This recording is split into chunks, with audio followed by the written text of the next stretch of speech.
we keep hearing this phrase that inflation is as bad as it's been in 40 years. So let's go back there. That's when Ronald Reagan first entered the White House.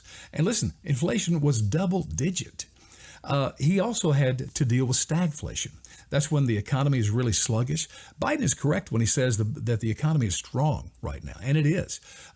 It's just that inflation is eating away at our cash, so it's got to be stopped. Reagan also had to deal with a recession, and Biden will be there soon, I promise. So what happened with that massive inflation of the early 1980s?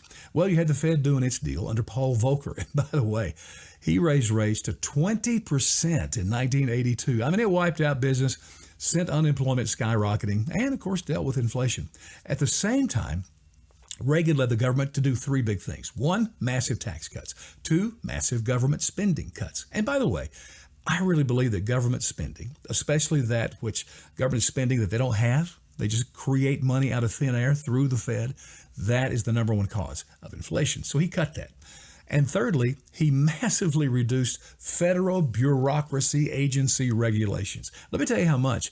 From the time he walked into the White House in 1981 till the day he left after 2 terms, he had reduced federal regulations by 50%, cut them in half. Can you imagine? Now, the reason why is obvious: to spur economic growth. And boy, howdy, did it do it. So we have to give Reagan some credit for creating a situation where we saw the greatest growth in productivity, the greatest GDP numbers that we've seen in our lifetime. Now, I want to throw Clinton into this mix because I just want to show he was more Reagan-esque than he was Biden-esque. He also cut taxes, capital gains from 28% to 20% to spur investment. He also cut taxes on small business, really encouraged people to take the risk and to jump into the world of business. And I was one of those who did that. Started a small technology company. I was able to hire a lot of people, and we prospered while Bill Clinton was president. It was, it was good times. Bill Clinton also cut government spending. Of course, it's famous under his term. We got the phrase, the era of big government is over.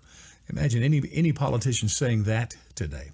And he hit all sides. There were sacred cows for the Republicans and for the Democrats. One big sacred cow for the Republicans was military spending, cut it. Welfare spending, the sacred cow for Democrats, cut it. At the end of his term, we had what was called a surplus. Can you imagine? In other words, the government was spending less money than they had coming in. What a time that was. Now let's go up to Joe Biden. He proudly says, hey, I love big government and I want more big government, and we can't spend enough. We're going to throw checks at you like you cannot imagine your head's going to spin in the time of inflation. And he's still saying that, also promising more taxes. It's like, do they ever read a history book?